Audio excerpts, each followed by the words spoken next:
warahmatullahi wabarakatuh. Balik lagi di YouTube channel aku Mahik27. Menjawab pertanyaan kalian di Instagram aku yang aku ajukan. Next konten kita mau bikin apa? Kalian banyak banget yang menjawab. Kak, bagi dong kak tipsnya bagaimana memulai usaha ini. Apa sih awal yang harus kalian pikirkan? Bagaimana awal mulanya kak? Aku harus melakukan apa? Apa yang aku harus persiapkan? Oke, belajar dari pengalaman aku, dan semoga apa yang aku ceritakan ini bisa jadi motivasi buat kalian, dan apa yang aku share ini semoga bisa menjadi pelajaran juga buat kalian. Kalian ambil baiknya dan buruknya itu kalian jadikan pelajaran. Seperti apa? Oke, langsung aja kita untuk berbagi ke tips-tipsnya guys. Let's go. Tips pertama dari aku itu jangan banyak berpikir, lakukan sekarang. Jangan banyak menunda, tapi kalian itu ketika punya niat langsung dilakukan.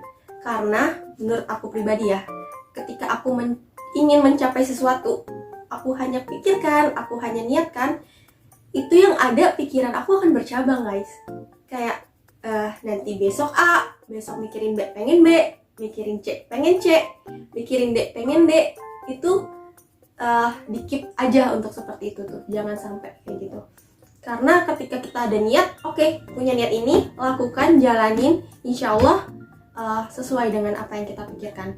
Ketika kita positive thinking, itu secara tanpa sadar diri kita itu akan ngebawa untuk itu, seperti itu. Menurut aku juga ketika kalian berpikir itu bukannya nggak boleh, tapi boleh, sangat boleh berpikir. Karena kita untuk menghindari resikonya, menghindari banyak banget kan yang harus kita pikirkan untuk memulai usaha itu. Jadi menurut aku boleh berpikir, tapi harus dalam rentan waktu yang memang mempunyai target. Contohnya misalnya aku berpikir, aku pengen usaha ini dalam waktu seminggu. Aku ngumpulin uang, aku persiapkan segala sesuatunya, apa yang harus aku lakukan. Seminggu depan aku harus udah beli apa yang aku pengenin, seperti itu. Jadi sekali lagi jangan banyak berpikir ya. Kalian harus fokus dan optimis apa yang kalian lakukan dan apa yang kalian niatkan. Tips kedua dari aku, pilih usaha yang memang hobi atau passion kalian. Jadi aku itu selalu memulai dengan hati. Segala sesuatu yang aku lakukan, aku pengennya dengan hati, yang benar-benar memakai hati. Jadi untuk usaha sendiri aku nggak mau terbebani, karena aku menginginkan. Dan awal-awal aku buka usaha ini, aku selalu posting di Instagram aku maupun di WhatsApp aku, selalu aku bilang ini adalah hobi yang dibayar. Sekali lagi betapa cintanya aku sama hobi itu, lalu aku menghasilkan uang dari situ. Itu adalah suatu yang tidak semua orang bisa mempunyai keberuntungan seperti itu ya guys, untuk hobi yang dibayar. Jadi menurut aku ketika kalian pilih jenis usaha, kalian itu harus berdasarkan hobi dan minat kalian, agar kalian tidak membebani diri kalian sendiri saat kalian memulainya.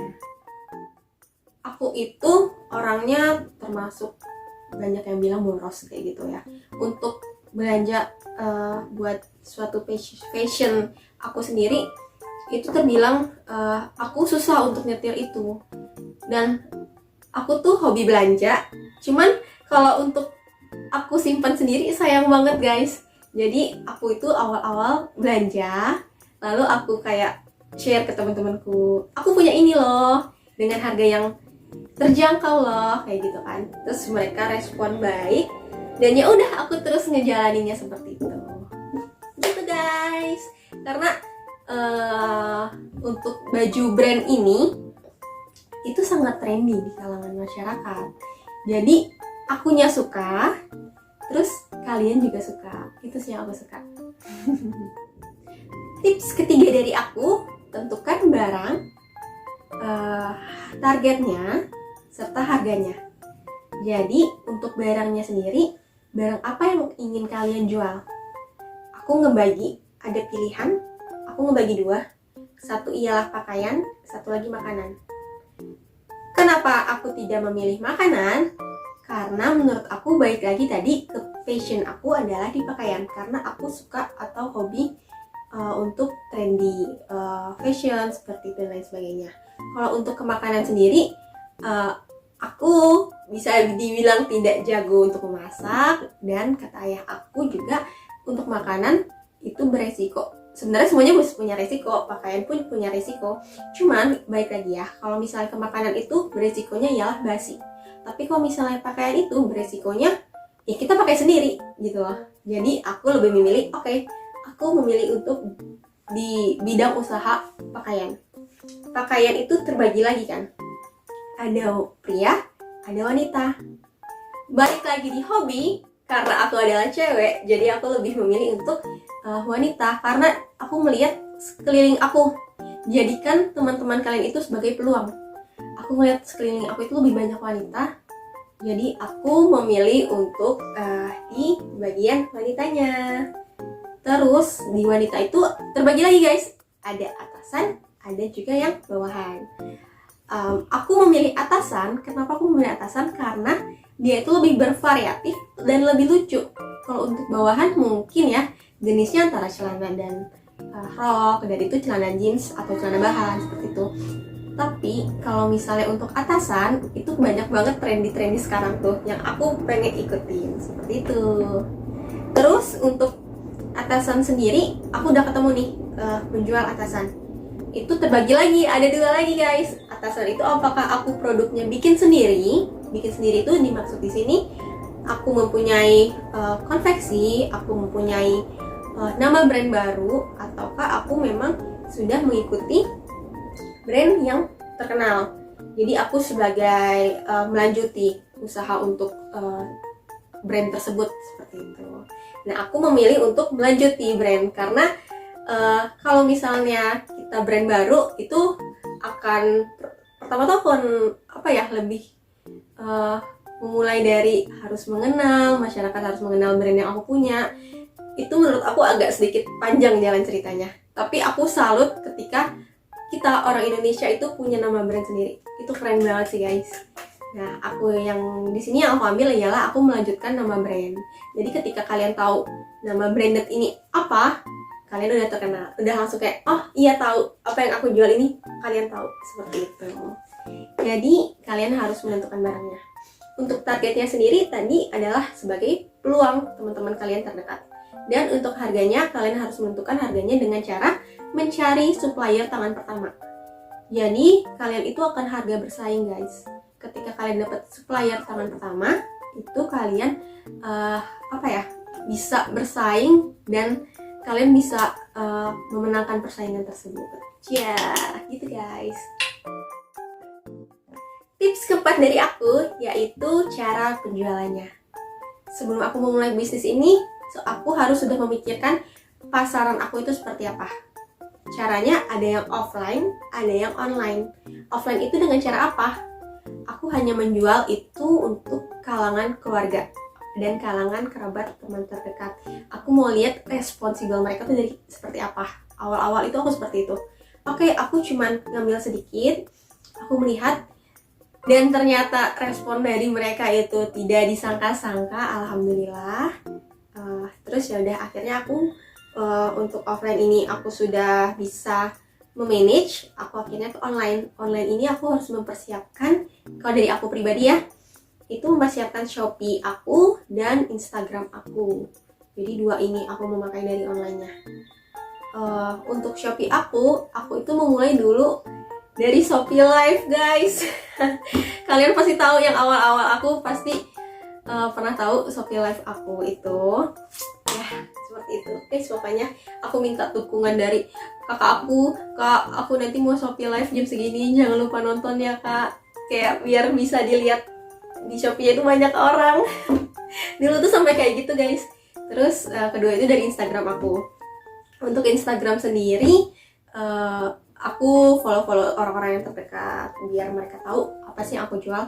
Terus juga untuk tag fotonya itu harus yang baik, yang bagus, yang menarik, itu seperti apa. Kayak gitu guys. Tips kelima yaitu inovasi. Kalian itu harus mengetahui tren apa sih di pasaran sekarang. di masyarakat, di teman-teman kalian, di anak muda yang hits ini tuh trendsnya seperti apa. Contohnya seperti crewneck. Oke, crewneck zaman dulu itu mungkin sukanya yang crop tee, tapi yang sekarang itu lebih suka untuk yang oversize dan lengan balon seperti itu. Terus mungkin dulu itu lebih suka on-neck, terus sekarang sukanya v-neck. Terus dulu itu lebih suka ke tren yang biasa, yang yang outer biasa. Terus sekarang itu lebih ke vest, lebih ke rajut Jepang, seperti itulah pokoknya guys. Jadi kalian itu harus berinovasi mengikuti zaman. Dan menurut aku sekarang itu zamannya udah berbalik juga sih guys. Yang old atau kayak vintage dan Korean style itu sekarang lagi ngehits menurut aku pribadi. Jadi kalian hadirkan juga hal tersebut di dalam bisnis kalian, mengikuti trendy. Tips yang keenam menurut aku yang paling penting, the most important of these tips adalah konsistensi. Kalian itu harus konsisten apa yang kalian pilih. Kalian itu harus melihat dulu hasil apa yang kalian pilih. Jangan mudah menyerah. Karena aku pernah dapet reseller, Kak, ini bisa nggak ya Kak ya untuk aku refund, karena aku belum keputar-putar Kak barangnya. Aku tanya kembali kan, mohon maaf kakak berapa hari ya untuk barang tersebut nyampe di tangan kakak? Dan dia jawab 2 hari guys, 2 hari. Aku mau nangis. 2 hari. Kalian tuh jangan semudah itu untuk berubah pikiran. Ini aku real ya, real, benar-benar real itu ceritanya. Nggak mungkin juga aku bohong, karena yang nonton ribuan nanti dosa aku banyak bohong guys. Kalian itu harus konsisten.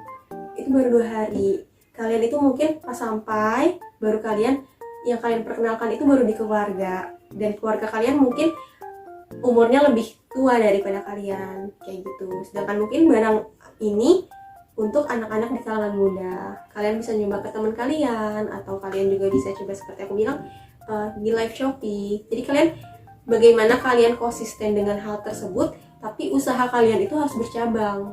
Harus banyak peluang yang harus kalian coba, seperti itu guys. Jadi jangan mudah untuk berganti pikiran. Kalian harus targetin. Oke, Kak, aku targetin dalam waktu 2 bulan aku harus mencoba peluang jalan A, B, C, D, E sampai Z. Aku harus coba semua. Kalau memang udah mentok di Z, baru kalian harus pikir balik otak. Itu aku harus bagaimana, harus evaluasi diri kalian. Seperti itu. Oke guys, itu dia 6 tips usaha dari aku. Aku juga masih sangat banyak mengevaluasi diri aku sendiri. Aku masih belajar, bahkan banyak banget belajar dari kalian. Benar-benar kalian tuh sumber utama aku buat belajar. Ingat, untuk rezeki itu tidak akan kemana, dan kita harus berusaha mendapatkannya. Berusaha membuka diri, mencoba, ya pokoknya itulah untuk mendapatkan rezeki tersebut. Semoga kalian juga rezekinya dilancarkan yang nonton video ini, amin. Oke, itu aja video YouTube dari aku kali ini. Jangan lupa di like, share, and comment, dan segala macam subscribe juga, jangan lupa. Oke, akhir kata aku ucapkan wassalamualaikum warahmatullahi wabarakatuh.